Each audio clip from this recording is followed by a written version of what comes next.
The 4th of July had always been marked by the skyline painted with fireworks, the air filled with laughter, and streets buzzing with parades. But this year, the quaint town of Millersville would record a different kind of history, one that was whispered in the wind and shadowed by dread. The day started innocuously enough, with the townspeople setting up their annual festivities. Flags waved bravely in the summer breeze, children scampered about with sparklers, and every table was laden with the bounty of a celebratory barbecue. The scene was picturesque, yet there was an undercurrent of tension, palpable but invisible, like the charged air before a storm. In the heart of the town, the old Whitmore property stood silent and brooding, its windows boarded, and its gates overgrown with wild ivy. The locals avoided the street where it sat, and children dared each other to cross its boundaries, only to retreat in fear. The mansion had been empty for decades, ever since the tragic disappearance of the Whitmore family on a 4th of July night, years ago. No one had seen them since, and no one dared to venture in, until today. Tommy, Sarah, and Alex, teenagers with a taste for adventure and haunted tales, decided this 4th of July was ripe for exploring the Whitmore mansion. As twilight crept upon the town, their shadows merged with the creeping darkness as they approached the foreboding gates. "Are you sure about this?" Sarah's voice trembled slightly, the flicker of her flashlight casting eerie shadows on the rusted gate. "Come on, Sarah, don't tell me you believe in those ghost stories," Alex chided, though his voice betrayed a hint of doubt. Tommy, always the leader, pushed open the gate, its screech slicing through the silence like a sharp intake of breath. "It's just an old house," he declared, stepping onto the property, the gravel crunching underfoot like brittle bones. The trio made their way to the front door, the mansion looming over them, its facade distorted like a grimace in the dying light. Inside, the air was musty, filled with the scent of decay and forgotten memories. They moved from room to room, their flashlights cutting through the darkness, revealing remnants of the once grand estate, faded wallpapers, a grand piano covered in dust, portraits with eyes that seemed to follow their every move. As they ascended the grand staircase, a cold breeze swept through the hall, causing the candles in their hands to flicker. "Did you guys feel that?" Sarah whispered, her voice barely audible over the creaking of the wood under their feet. "It's just a draft, Sarah," Alex replied, but his eyes darted nervously around. At the top of the stairs, they found a corridor lined with doors. Choosing one at random, Tommy pushed it open. The room was shrouded in shadows, but what caught their eyes was a painting on the far wall. It was a portrait of the Whitmore family, all 4 members smiling, an idyllic scene that was at odds with their sinister reputation. Suddenly, the door slammed shut behind them, plunging the room into darkness. Sarah screamed, her sound muffled by the thick air. "It must have been the wind," Tommy shouted, fumbling with the door handle, but it wouldn't budge. "Guys, look." Alex's voice was strangled with fear. They turned to see the figures in the painting were no longer smiling, their expressions twisted into grotesque masks of horror, their eyes empty and dark. As they stared, transfixed, the air around them grew colder, and a low whisper filled the room, rising from the walls, the floor, seeping out of the very air they breathed. "Leave, now." It hissed, the voice not one, but many, mingled in a symphony of despair. The friends huddled together, their hearts pounding in their chests like frantic drums. The whispers grew louder, more insistent. Leave, leave, leave. The walls seemed to pulsate with unseen energy, the portrait's eyes boring into them. In a panic, they hurled themselves at the door, shoulder first, until with a reluctant groan, it gave way, sending them tumbling into the hallway. They didn't look back, didn't pause to catch their breath, until they were out of the house, the gate clanging shut behind them. Breathless, they collapsed on the curb across the street, the mansion staring back at them, silent once more, but its windows seemed to watch them, glinting with a spectral light. The whispers, though now distant, lingered in their ears, a chilling reminder of the house's dark past. As they sat there, the sounds of celebration echoed from the town square, a stark contrast to the terror they had experienced. They exchanged glances, each wondering if they should reveal what happened, or if they should keep it to themselves, to ensure the safety of others, or perhaps to protect their own sanity. But as the night grew darker, the fireworks painting the sky with bursts of color, a new horror was unfolding on the edge of town, in the shadows of the trees, where no one was watching. The ground trembled slightly, unnoticed by the revelers, as if something long buried was stirring, ready to rise. And in that moment, the true horror of the 4th of July was just beginning. The ground's subtle tremor was but a whisper under the cacophony of Independence Day festivities, yet it marked the stirring of something ancient, something that had slumbered beneath the soil of Millersville for generations, unbothered until tonight. As the trio watched the fireworks from a distance, trying to reconcile the beauty of the lights with the darkness they had escaped, they could not shake the feeling that something had followed them from the Whitmore mansion. The air felt thicker around them, charged with a silent warning. Tommy, trying to shake off the chill crawling up his spine, broke the silence. "We should tell someone," he said, his voice barely above a whisper, as though afraid of being overheard by the night itself. "No, who would believe us?" Sarah countered quickly, her eyes darting nervously back to the looming silhouette of the mansion. "They'd say we were just spooked by an old house. But we know what we saw, what we felt." Alex nodded, grimacing as he recalled the eerie whisper that had enveloped them. "It felt alive," he admitted, the words tasting sour in his mouth. "Like the house, it wasn't just some abandoned place, it was like it knew we were there, and it didn't want us there." The celebration in town continued unabated, the laughter and music floating over to them, creating a surreal juxtaposition to their own unease.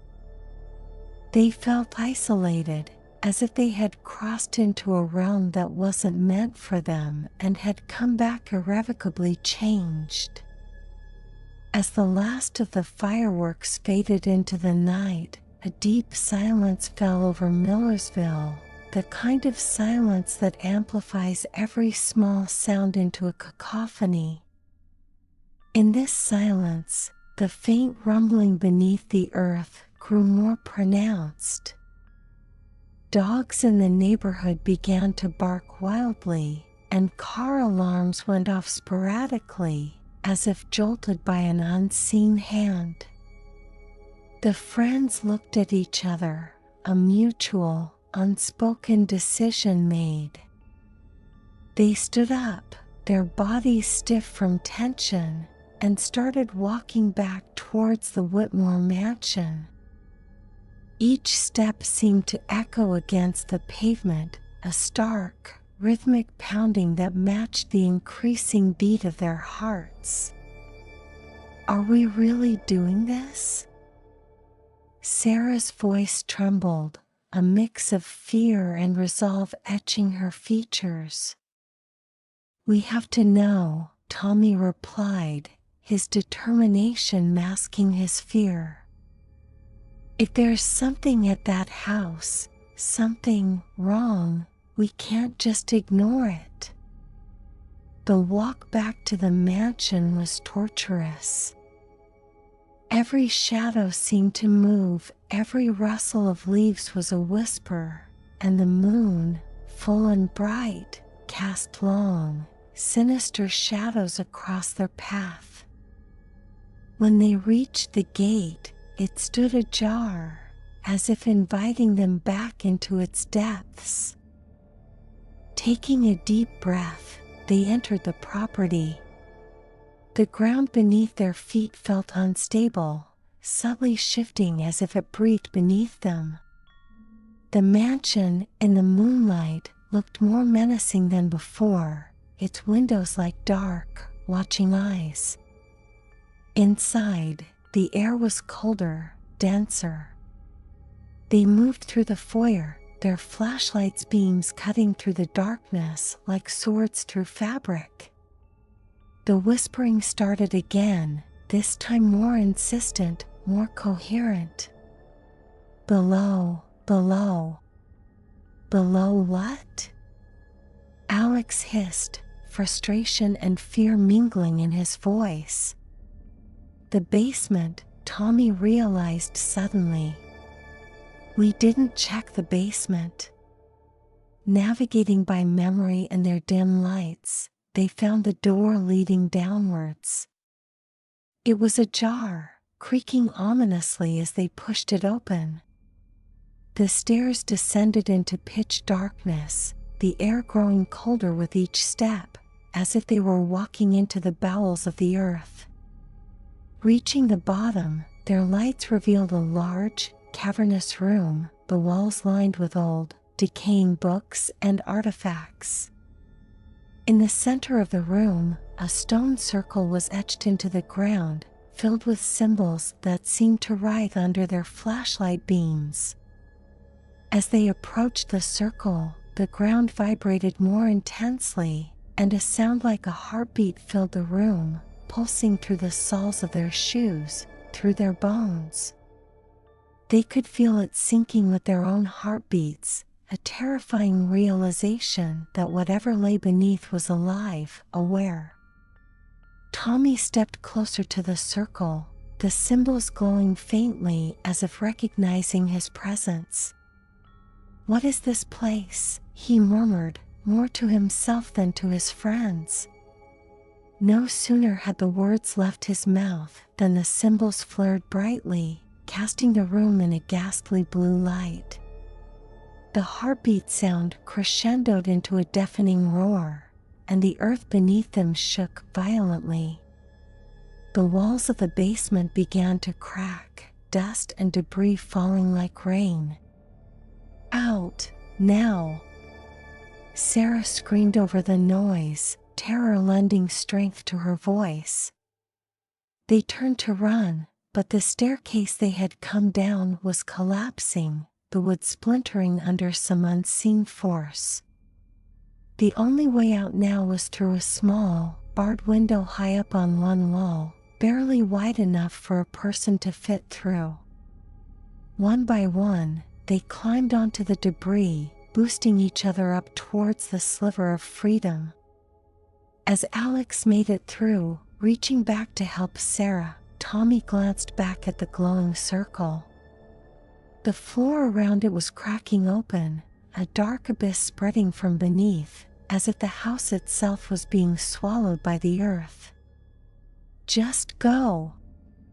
Tommy yelled, pushing Sarah up into Alex's waiting arms, the roar of the collapsing basement drowning out his voice as the floor beneath him gave way, plunging him into the darkness below.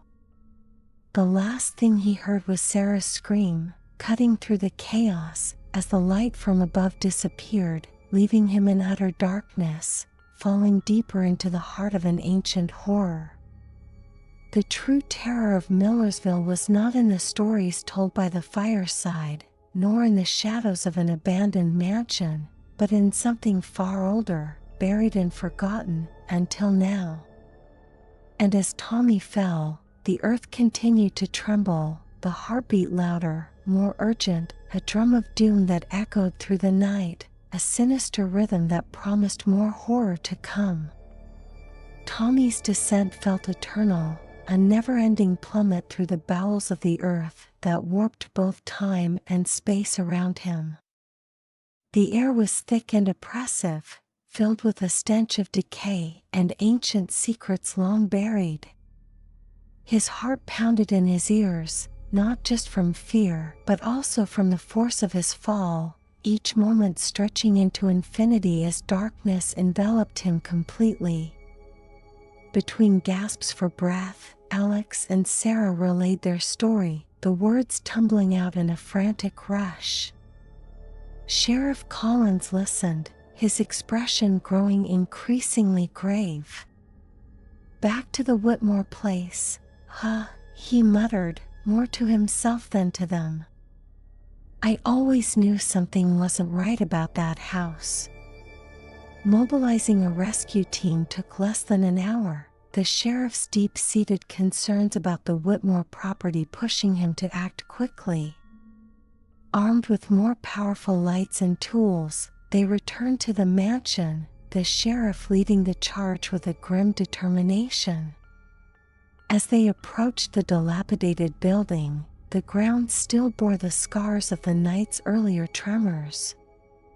The air felt charged, a static tingle that raised the hairs on the back of their necks.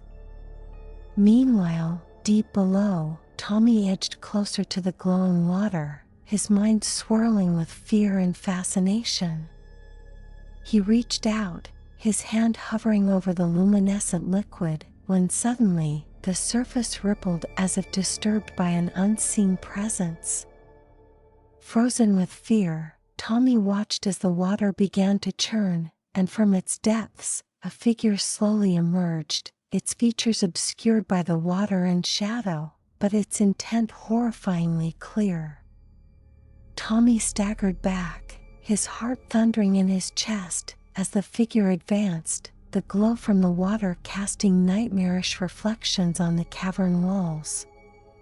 The rescue team, now just entering the basement, heard a distant, echoing scream, a sound so laden with terror that it urged them onward, deeper into the darkness, toward the unknown horrors that awaited. As the rescue team descended into the depths, the air thickened, the weight of the earth above them seemed to press against their every step. Sheriff Collins led with a flashlight so bright it cut through the darkness like a blade. The ground beneath them was uneven, treacherous with debris from the collapsed staircase. Each step echoed ominously around the cavernous basement, amplifying their trepidation. "The kid said he heard whispering," Sheriff Collins murmured, his voice barely above a whisper, yet audible over the scrape of their boots against stone.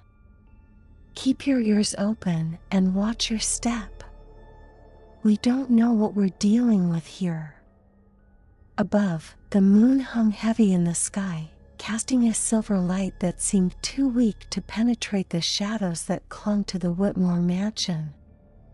The team's radios crackled intermittently, a stark reminder of the world above as they delved deeper into the abyss below.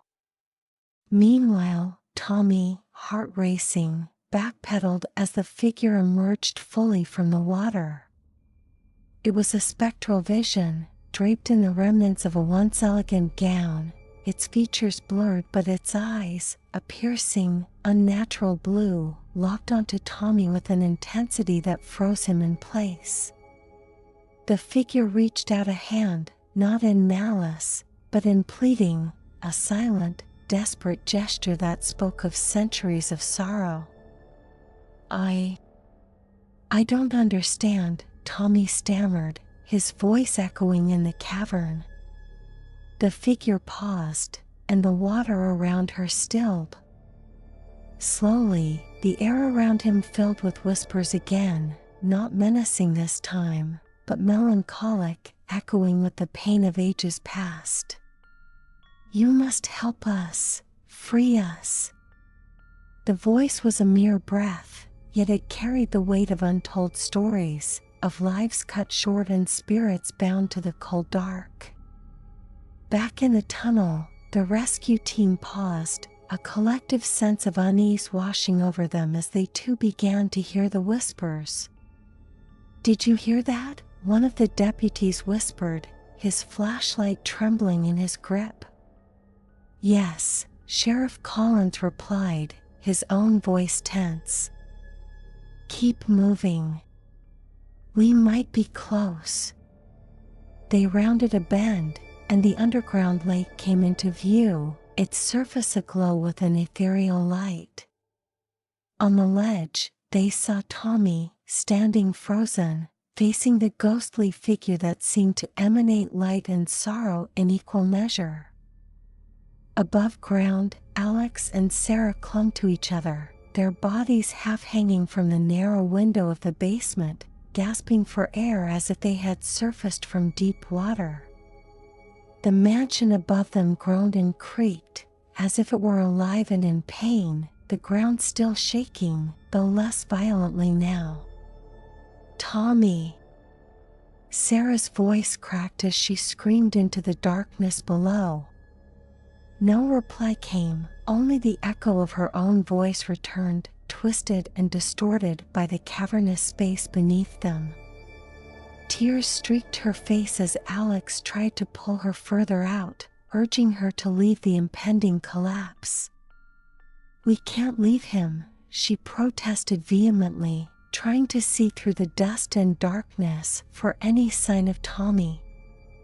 "We'll get help," Alex insisted, his voice thick with his own fear and despair. "We need to get out to do that, Sarah. He'd want us to be safe first." His words, though logical, felt like a betrayal even to his own ears. Finally, with the foundation of the house increasingly unstable, they made their way out of the basement window, tumbling onto the cold, hard ground of the Whitmore property. The night sky, once lit by fireworks, now bore witness to their despair, the stars dim and distant. Meanwhile, deep beneath the old Whitmore mansion, Tommy's fall was abruptly halted by a splash into icy waters. Disoriented, he struggled to the surface, gasping for breath in the pitch-black darkness. The water was chilling, sapping the warmth from his body, but his survival instincts kicked in, compelling him to swim. His hands found a rocky outcrop, and he pulled himself onto a wet, slippery ledge. Straining his eyes in the darkness, he could just make out the faintest glimmer of light emanating from deeper within the cavern. Driven by a mix of fear and an inexplicable pull towards the light, Tommy began to navigate along the rocky wall, his hands sliding over the smooth, cold stone. As he moved, the light grew gradually brighter, revealing a vast underground lake, its waters still and opaque.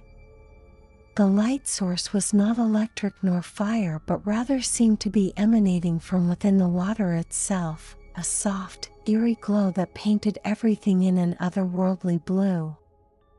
Tommy's mind raced with questions, his previous terror mingled now with awe and a deepening sense of dread. What was this place? How did it connect to the Whitmore family, and what had caused the mansion above to guard it so fiercely. Above him, unbeknownst to Tommy, Sarah and Alex had reached the edge of the property, breathless and trembling. The night was still save for the distant sounds of the town, which seemed worlds away from the nightmare they had just escaped. They knew they needed help, but fear of what they had encountered weighed heavily on their decision on whom to trust. "We need to go to the sheriff," Alex said finally, his decision firm. "We can't handle this alone. Whatever is happening here, it's bigger than a simple rescue." Sarah nodded, wiping her tears, her resolve hardening. "Let's get everyone we can. Tommy might still be alive down there. We have to try." With hurried steps, they made their way toward the center of town, each sound of their hurried footsteps a stark reminder of their urgency. The sheriff's office was quiet, the festivities having drawn most people away, leaving only a skeleton crew. Sheriff Collins, a grizzled veteran of the town, raised his eyebrows in surprise as Sarah and Alex burst through the door, their appearances disheveled and frantic. "What in the world happened to you kids?" he asked, concern quickly replacing his initial surprise. "Tommy." Sarah's cry cut through the stillness, her voice a mix of relief and fear. He turned towards them, his face pale, his eyes wide with shock and awe. "Stay back," he shouted, his arms outstretched as if to shield them from the spectral figure before him. But the figure turned, its gaze falling upon the newcomers, and the air grew colder, the whispers louder. "She needs help," Tommy said, his voice stronger now, fueled by a newfound resolve. "They all do. They're trapped here, bound to this place." The figure nodded slowly, her gaze sad but hopeful. Around her, other shapes began to emerge from the water, each as spectral as the first, their faces marked by the passage of time and their clothes by the fashion of centuries past.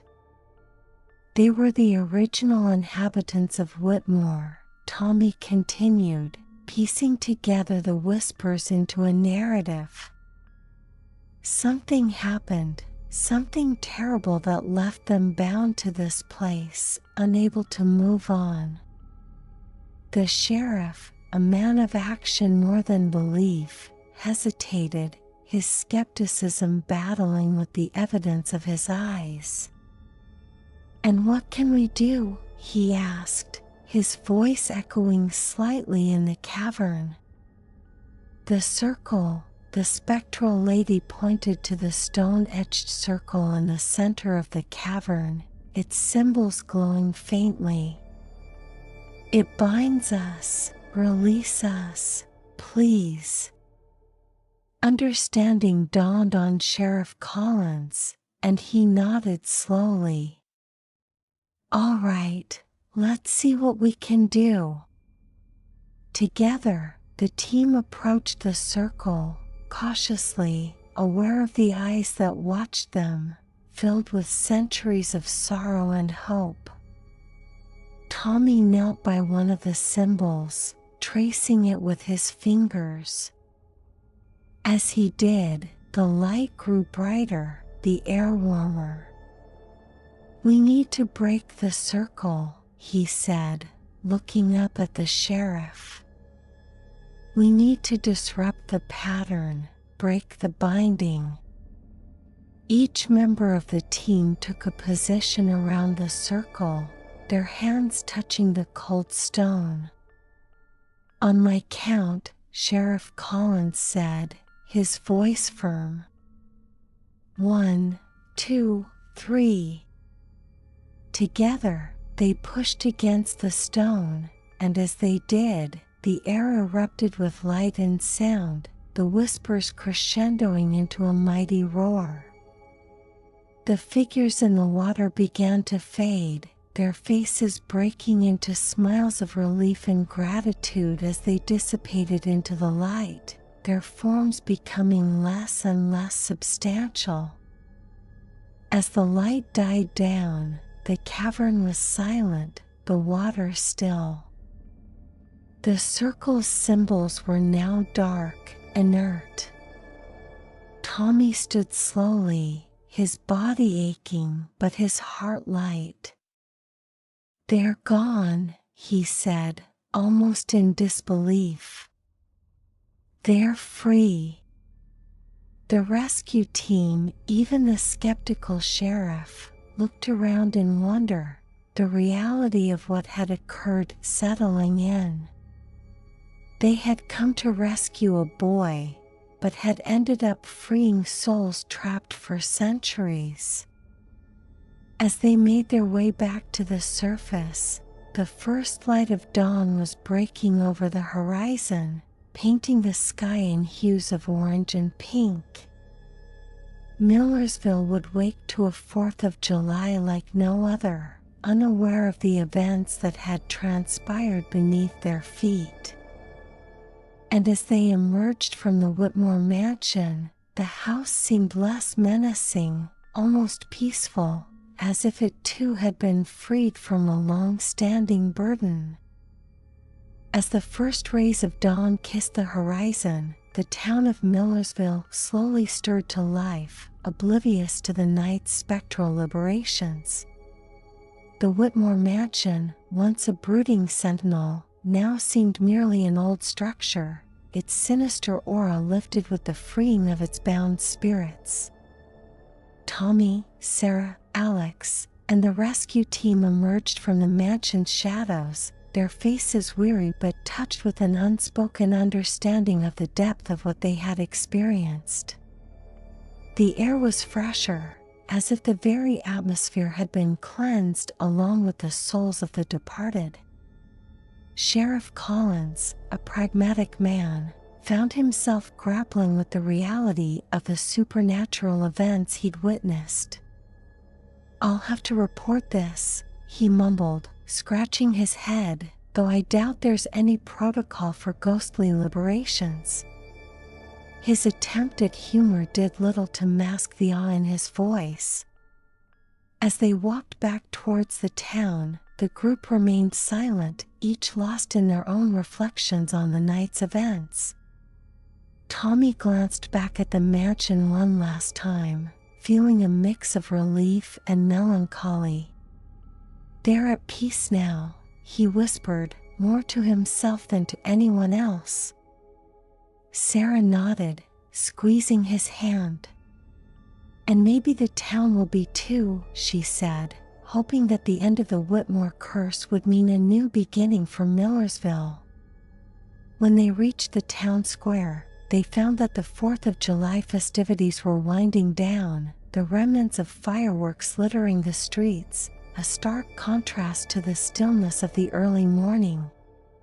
The trio decided to part ways to catch some rest, before meeting later to talk more about what had happened. At home, Tommy climbed into bed, his body exhausted but his mind racing. As he drifted towards sleep, he thought he heard a faint whisper, a thank you from the spirits they had freed. It was comforting, and he allowed it to lull him into a deep, peaceful sleep. Meanwhile, Sarah penned down everything in her journal, determined to document every detail. She knew that what they had experienced was extraordinary, and preserving it felt crucial. Alex, too, lay in bed, his mind replaying the events, a mix of fear and fascination lingering in his thoughts. The next day, the town buzzed with the remnants of the holiday excitement, but there were whispers, too, whispers about the group's sudden trip to the Whitmore mansion and their overnight absence. Rumors began to swirl, some saying the mansion was finally going to be demolished, others speculating about the findings of the group. Sheriff Collins, deciding that some secrets were best kept just that, kept the official report vague, citing only a successful rescue operation after a structural failure at the mansion. He met privately with Tommy, Sarah, and Alex, thanking them for their bravery and assuring them that the history they'd uncovered would be preserved in confidential archives. As for the town, Collins concluded, let them have their ghost stories. They're no harm, not anymore. What you three did last night, that was real courage. Remember, some truths are heavier than others and need a bit more discretion. The Whitmore mansion stood silently in the days that followed, its future uncertain but its past now at peace. Sometimes, when the sun set just right, one could almost see the shimmering figures of the Whitmore family on the grounds, smiling, free from the sorrow that had held them captive for so long. As for Tommy, Sarah, and Alex, they would forever be bound by the secret of that night, a night when the past and present collided, and when they learned that sometimes, the most terrifying horrors could hold the most poignant stories of redemption and release. Their 4th of July had indeed been a true horror story, but it was also a story of liberation, not just for the spirits of the Whitmore estate but for the souls of the living who dared to face the darkness, ensuring that the light of truth, no matter how buried, would eventually find its way to shine.